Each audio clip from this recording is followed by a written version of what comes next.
Herzlich willkommen zu einem neuen Video.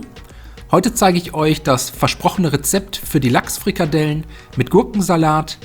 Dafür habe ich hier als erstes 600 Gramm Lachsfilet ohne Haut. Den Lachs zunächst mit einem Messer in dünne Streifen schneiden und danach fein würfeln. Wenn das erledigt ist, die Lachswürfel in eine große Rührschüssel geben. Außerdem kommt noch frischer Dill sowie Schnittlauch dazu. Jeweils eine Handvoll, fein hacken und dazugeben. Dann noch 2 Scheiben Toastbrot in kleine Würfel schneiden.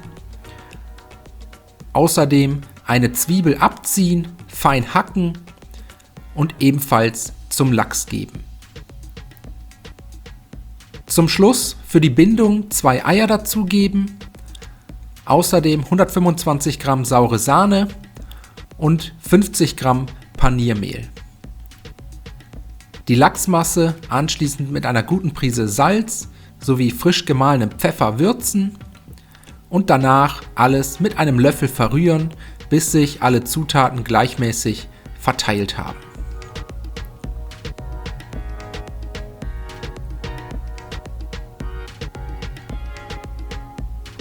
Aus der fertigen Lachsmasse können wir jetzt 6 bis 8 Frikadellen formen, dafür etwas von der Masse abnehmen, zwischen den Handflächen leicht zusammendrücken und so Frikadellen daraus formen.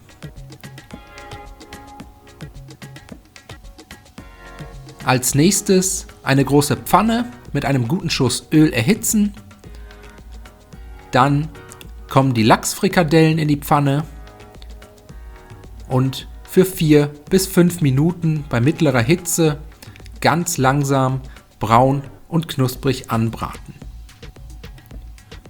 Die Frikadellen nach ca. 5 Minuten einmal wenden und dann für weitere 4 bis 5 Minuten zu Ende braten.